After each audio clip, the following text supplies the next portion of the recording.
Zoro. As the right-hand man of the future Pirate King, Zoro is due for a massive increase from his frankly far too low current bounty of 320 million berries. Now, to be fair, Zoro hasn't exactly done a whole lot in the New World era of the story, but if an island full of samurai isn't his chance to shine, I don't know when will be. At this super early stage, a lot of people are convinced that he is going to be facing off against King, which I could certainly see happening, and taking down such a calamity could only result in a bounty over 1 billion at the very least. But we certainly are not going to stop there, because Zoro has a habit of one-upping Luffy's prior bounties, and yes, in the post-time skip era that has kind of been thrown out of balance, but I am predicting that Zoro will follow this former trend and be crowned with a bounty higher than Luffy's current total and land on 1.7 billion berries. A lot of you are probably going to think that that's far too high and would place him around the 1.2 to 1.3 area, and to that I say meh. That's just a bit too boring for my liking. And while Oda is a lot of things, boring certainly isn't one of them. Next up, let's talk about the most recent Straw Hat, Jinbei. He commences this speculation with a total of 438 million berries on his head, a nice respectable number gathered over a long career. And sadly, that's why I don't think his bounty will be changing all that much. This whale shark has been hitting the high seas for decades. His strength, intelligence, and character are known in great detail throughout the world, and he was even allied with the Yonko Big Mom, and the world government still judged his bounty to be where it is today. The only factor I feel that will affect Jinbei's bounty is the idea that he will now be officially recognized as one of the Straw Hat Pirates. So Jinbei's danger from the perspective of the world government will only be heightened by association with Luffy. And so I find myself landing on a number of around 550 million berries. Just over a 100 million berry increase. Anything more is simply too high in my mind for a figure this established in the world. Plus, it's highly unlikely that he'll be returning to the Straw Hats any stronger. If anything, he may be capable of far less than what he should be. So for now, this seems alright to me. Plus 550 million berries would also put him bang on Ace's former bounty, which I think would be really cool. Moving on to the ever-glorious navigator Nami. Sadly, her numbers haven't traditionally reflected Nami's true value, and so we open this bounty account with 66 million berries. I also don't feel like Wano is going to see a gigantic improvement on this number, and like the argument I made with Jinbei, Nami's danger to the world government seems to spawn almost entirely from her association with the Straw Hats. However, before we land on some stupidly boring number, let's also remember that Nami received quite a nice little power-up at the tail end of Whole Cake Island in the form of Zeus, and if Nami can pull off something particularly incredible with him, then I could see a very God Usopp style legend spreading about a goddess who can control apocalyptic weather at her whim. So you know what, as much as the boring logical side of me wants to place her anywhere between 100 to 200 million berries, I'm instead going to go all out and say that Nami will cause a huge event during Wano and will land at an exceptionally dangerous 466 million berries. Now, as for our resident Soul King, I suspect he'll be taking more of a backseat in the Wano arc, after essentially being the MVP of Whole Cake Island. And no, it's not particularly fair, but I feel that what we're going to see is what I'm going to start calling an association fee attached to Brook, plonking another 100 million berries onto his current 83 million berries, simply due to the fact that he's a Straw Hat. So yeah, I think Brook kind of gets the short end of this bounty deal, but hey, 183 million berries, that's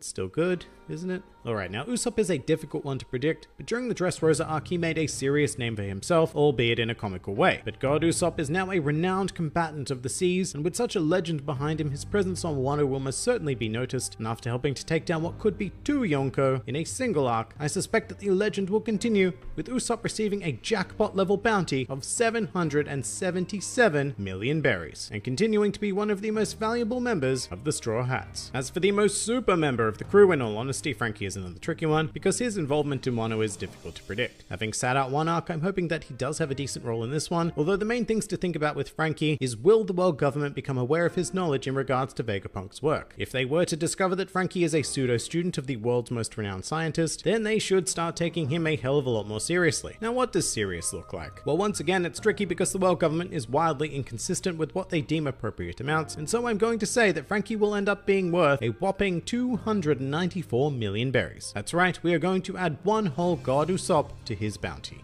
And now for another Straw Hat that we're going to need to pay some serious attention to. After Wano, the Straw Hats will have been involved in the territories of 2 Yonko, both of whom are known to house a road poneglyph, which Robin can conveniently read. And should they know about the poneglyph on Zo, then it would be safe to assume that the Straw Hats had now read 3 of the 4 road poneglyphs. In order to prevent Luffy from becoming the Pirate King, Robin should be targeted at all costs. And we've even had some seeding for this during the Zo arc, where Inuarashi stated that she would become incredibly sought after. So in the interest of making Robin a prime target, her bounty needs to be something huge. And you know what's huge? Well, I think about 1 billion berries should do it. This number has nothing to do with strength, it's purely about the sheer threat that Robin represents to the world government once she's read 3 of the 4 road poneglyphs. Because at that point, we're just one away from another pirate king. As for cotton candy lover Chopper, I feel that he does tend to be a bit of a forgotten about character in One Piece arcs. However, that could all change in the wonderful land of Wano, given how Zoan heavy the theme seems to be. But there is still a huge problem in that Wano thus far is essentially promising to boast the largest cast of characters in the series in a single arc since Marineford. So I feel like unless Chopper holds a truly pivotal role like Usopp did in Dressrosa, then he's going to be pushed into the background by default, both in terms of the story and in the eyes of the world government. Plus, I really don't see Oda giving up on the comical element of Chopper's bounty, but that doesn't necessarily mean we need to keep it low. On the contrary, I believe that using the low bounty gag a third time and tacking on another like 50 berries or so just isn't Oda's style. It's too predictable. And with that in mind, I believe that this gag is going to be taken in the exact opposite direction, and by the end of Wano, Chopper will be worth somewhere in the region of a shocking 500 million and 50 berries. Anything lower than that is simply not enough for the gag to work. He'll still be referred to as the Straw Hat's pet, of course, but only this time he'll be a pet monster with a huge target on his back. Now we come to the cook. Sanji's strength and general threat level has been consistently misjudged by the world government in my opinion, and his bounties tend to have a more comical aspect to them. One of these things is going to change, and I suspect that it will be the former. What this means is that I think we're going to see a very serious number assigned to him, but with an element of comedy attached to it. And on that train of thought, I've landed at the number of 997 million berries. An absolutely astounding number, but being just 3 million away from 1 billion would surely annoy Sanji to no end. And furthermore, in my particular speculation, this also puts him behind Nico Robin, which would result in a hilarious spirit-crushing panel of him comparing the two, but still give Sanji a justifiable number at the same time. Oh, and as for why he's only 3 million away from 1 billion, that's because it just works with his name, given that the Japanese for the number 3 is San. But now it's time to end this with the big guy himself. After spearheading a mission that will result in the potential defeat of 2 Yonko, I believe that Luffy will finally solidify himself as a true presence on the world stage. 1.5 billion berries simply is not enough to do that. So do we go with 2 billion? No, too boring. 3 billion. Now we're getting somewhere, but it's still not indicative of the chaos that is about to occur on Wano. So as for Monkey D. Luffy, by the end of this arc, I predict that he will attain a bounty of 3,560,000,000 berries. The 5 and the 6 are there because we need a nice Gomu reference, of course. Now I'm sure that a lot of you are going to find that number potentially far too high, given Blackbeard's current bounty, but I truly believe that Luffy is going to cause a spectacle worthy of every berry. But that pretty much does it for this odd bit of bounty speculation. If you enjoyed this video and the content this channel produces,